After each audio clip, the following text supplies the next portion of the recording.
Hi everybody, here's your review for Unit 2, Forces. We're going to begin with the kinematic equations.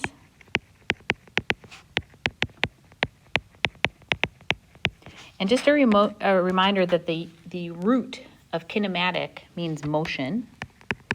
So these are equations for motion and specifically for accelerating objects. If we have an object at constant velocity, there's really only one formula that we can use, and that is distance equals rate times time, or displacement equals average velocity times time. Okay, but on to the kinematic equations. We begin with another form of displacement equals average velocity times time. And then we have a version of the definition of acceleration. Then we have a formula for final velocity.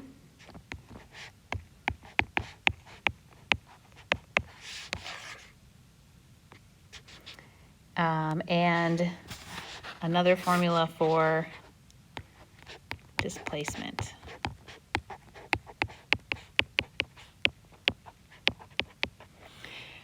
Okay, now we have been working with 5 variables. We've been working with displacement, initial velocity, final velocity, acceleration, and time. And when we've solved a kinematic equation problem, we have been usually given 4, and one of those 4 is missing, and we have to solve for it. And so based on that, that's how we would pick our equation. So with the equations with the variables I've highlighted here, the only equation that would work is this one. Notice also that delta t is not involved in the solving at all. Delta t is not even in the problem. So the first equation does not have acceleration explicitly mentioned. The second one does not have displacement. The third doesn't have time. And the fourth doesn't have final velocity. Okay. Once you have mastered those, we also had formulas for horizontal projectiles,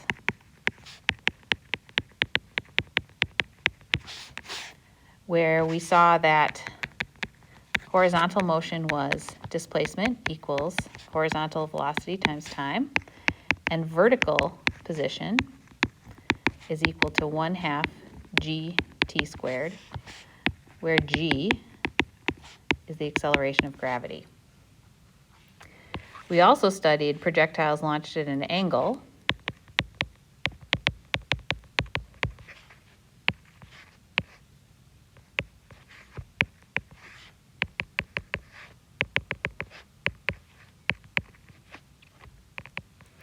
so first of all, the initial velocity of a projectile launched at an angle can be broken into 2 components.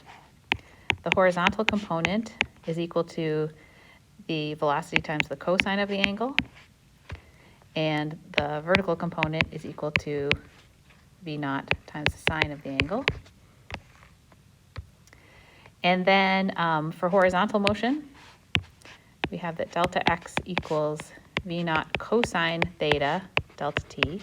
Now this is actually very similar to this horizontal projectile equation, but what we've done is substitute in the formula for horizontal speed. And in the vertical direction, delta y equals v0 sine theta delta t plus 1/2 g delta t squared. All right, that was Unit 1. Now let's look at Unit 2.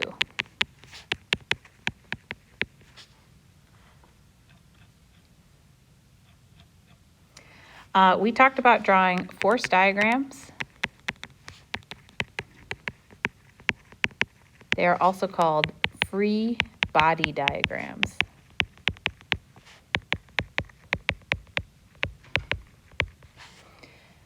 There are some rules for drawing these. The first one is draw only the object of interest.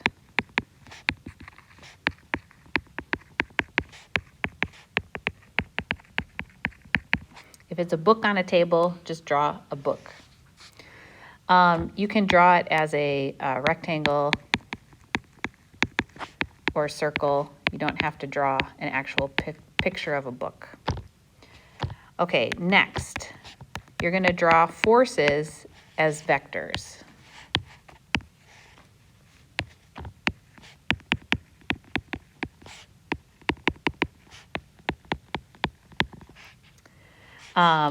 So an arrow is a way to represent a vector.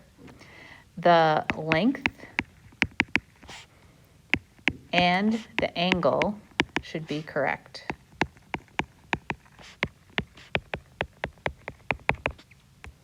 When you draw those arrows, they need to be drawn from the center of gravity.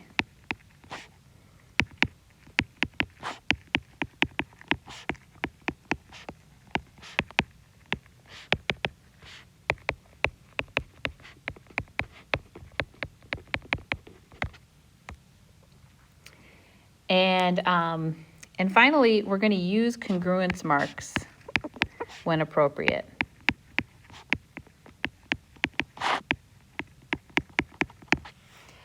I guess the last thing I'll say is that we're going to ignore negligible forces. So we're going to ignore air resistance in some cases. We're going to ignore friction in some cases. So we want to think about the actual situation when we're drawing. Okay, so the simplest force diagram that we drew was book on table. And just as an example, first of all, I would make sure to draw my arrows from the center of gravity. I'll use congruence marks to show that the FG and the FN are equal and opposite, and I'd also be sure to label my vectors.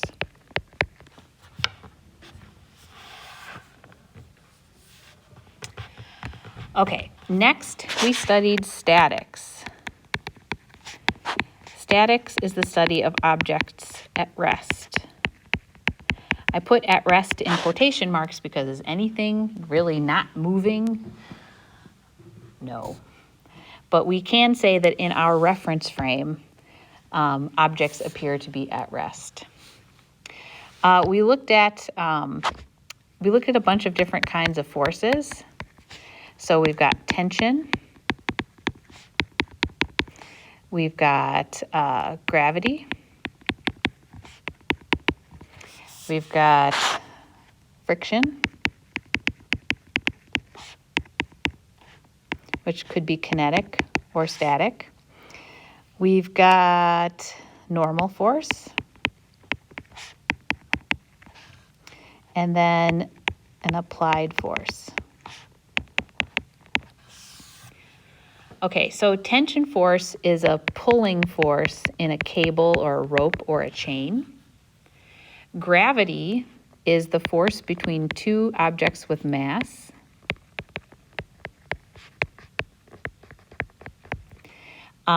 It's always attractive. Friction, there's two kinds of friction. Friction is the force of two surfaces rubbing together.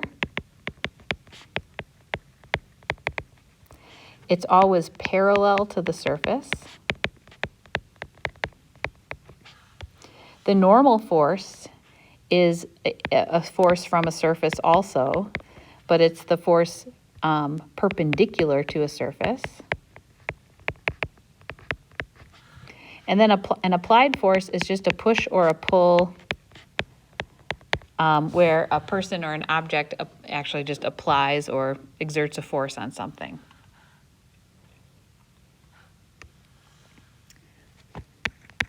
I'm going to talk about some common situations.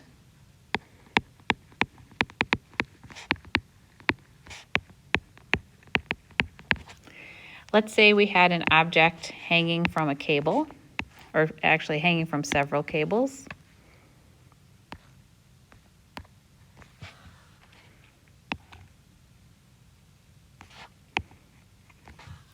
So a couple of things. The length of the cable is not necessarily the same as the force. The cable tells you the direction of a force, but you can't see force the way you can see the length of a cable. So that's something to be careful about. So let's say that we had a mass hanging from two cables.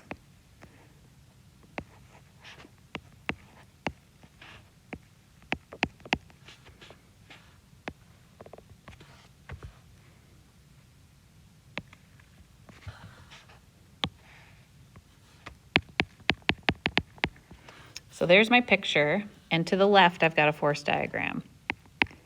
The downward force is the force of gravity, which is equal to the mass of the object times g. And then I've got two tension forces, which I'll call Ft1 and Ft2, and I can break those into horizontal and vertical components.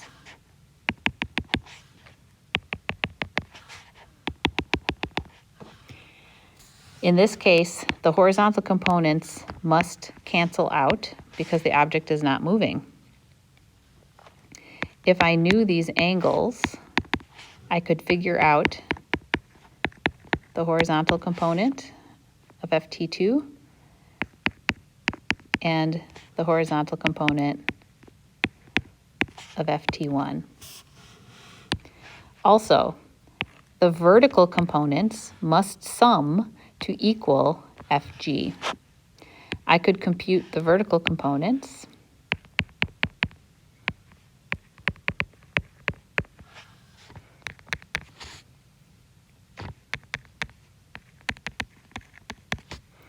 It's important that when I do this that I take care to see where my angles are. The way that I have this drawn, sine goes with opposite, remember, and cosine goes with adjacent. So if I had a different angle, if I had this angle here, I would need to take care in my using trigonometry to solve. The next situation we looked at was an object on an inclined plane.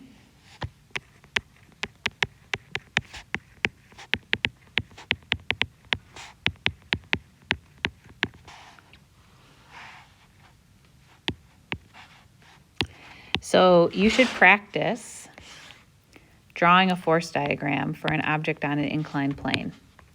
So you want to start with Fg going straight down. And what I like to do then is draw my components. The components are parallel and perpendicular to the surface. This is the surface. I'm going to label Fg.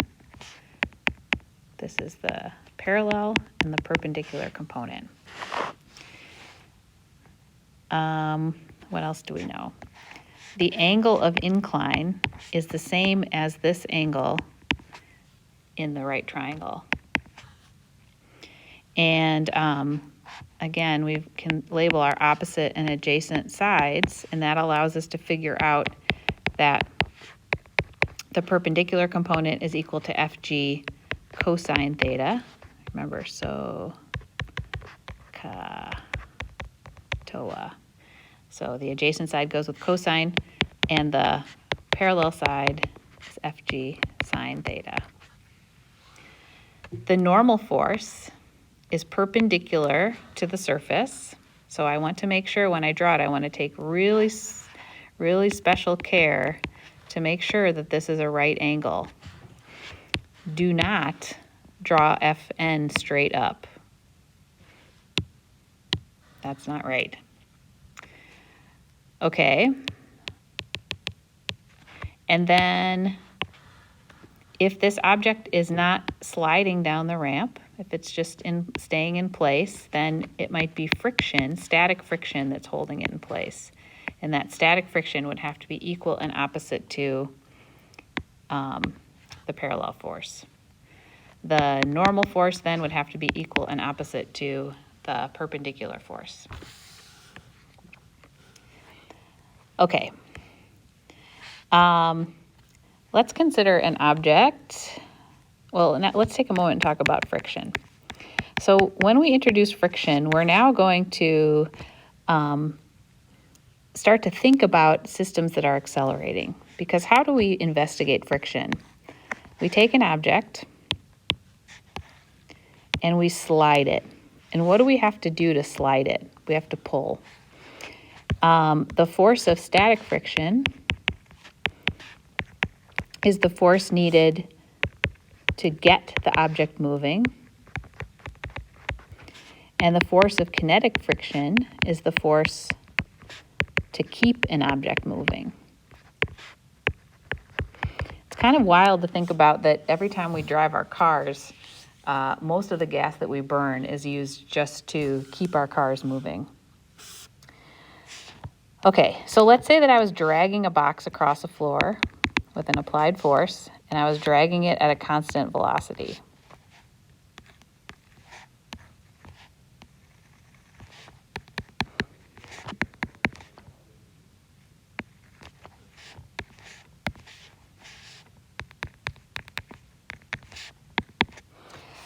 So if we were moving the box at a constant velocity, then all of the forces would balance, and the applied force would equal the force of kinetic friction.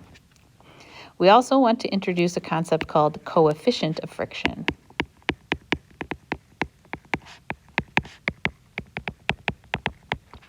The coefficient of friction is a ratio.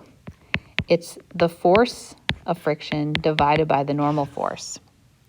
Now, if I took a second box and I dropped it on top of the first, I would effectively double the gravitational force, and I would effectively double the normal force. And guess what else would happen? I would also effectively double the force of friction. The coefficient of friction would stay the same. The coefficient of friction is a ratio. It has no unit, and it's a ratio of the pulling force to the pressing force, the force that presses the two objects together.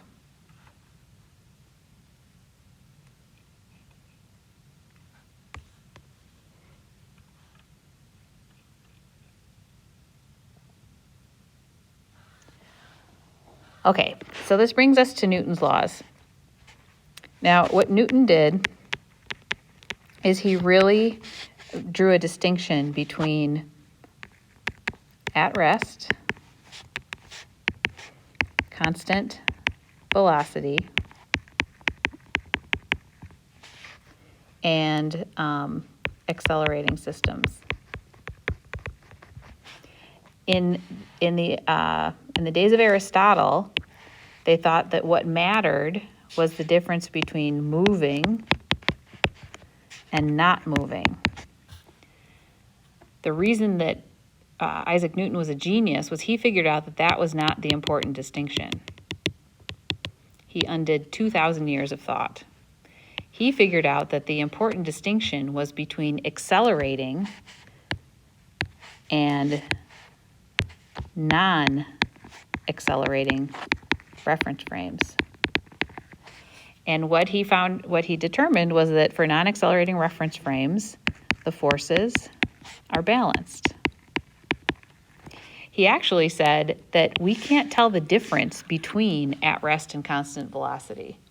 And if you've ever been in a plane and been able to sip a soda, you know that you can be moving at a constant velocity and feel like you're at home on your couch. The only way we can tell we're moving is to compare ourselves to our surroundings. Accelerating systems are different. If your car is speeding up or slowing down, you can bet that things will spill, weird things will happen. In accelerating systems, the forces are not balanced.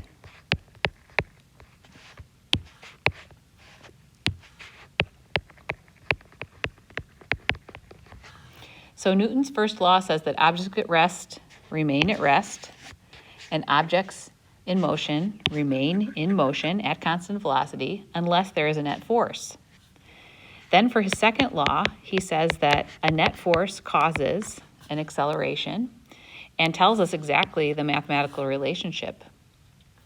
For his third law, we go in a little bit of a different direction. He says that the force of object 1 on object 2 is equal and opposite to the force of object 2 on object 1. So in other words, if I push on the table pushes back on me.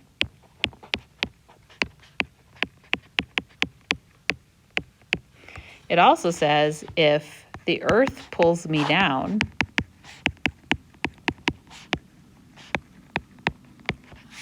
okay, so the two objects here are the earth and me. If the earth pulls me down, then I must be pulling the earth up. Now, since the earth is much larger than I am, there's not much, it's not a very exciting, it doesn't do much. Okay, so let's look at two situations here. Let's go back to inclined planes. Let's consider an object on an inclined plane. So you can't practice these enough. Really take care when you draw these. Let's consider an object on an incline sliding with friction.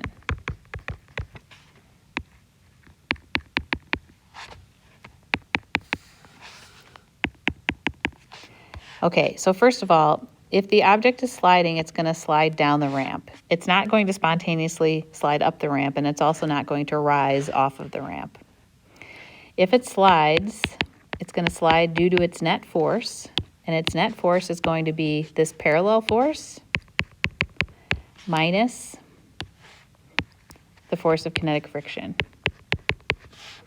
Now I'm going to make some substitutions. I know that F net is equal to mass times acceleration. I know that the parallel force is equal to Fg sine theta. And I know that the force of friction is equal to mu times the normal force.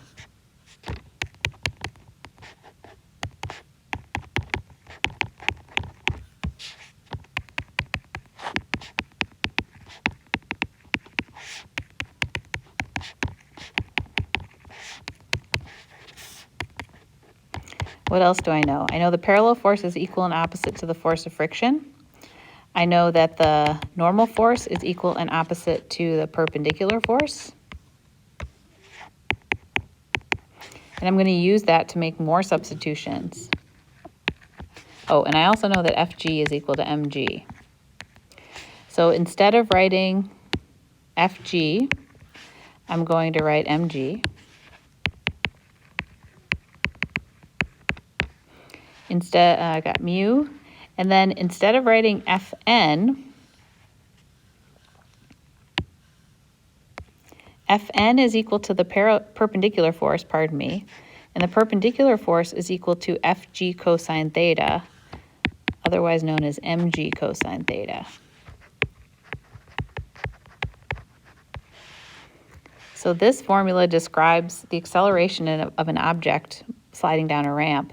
And you may notice here that mass can actually be factored and divided out of the equation. Here's the acceleration down a ramp with no friction, and here's the friction component. All right, we'll look at one more. The famous Atwood machine. An Atwood machine consists of a pulley with two masses, one larger than the other. If we draw a force diagram for the larger mass, there's a downward force equal to m2 times g, and there's an upward force, a tension force, equal to the mass on the other side. Now I'm going to write a formula for the net force on this mass on the right. It's equal to the tension force minus the force of gravity. Oh, actually, I take it back. I'm going to do the bigger force minus the smaller force. Now I'm going to make a substitution. F net equals ma, but the mass I'm going to plug in is both masses because these two masses are tied together. But now I'm going to look at the net force over here. m2g minus m1g.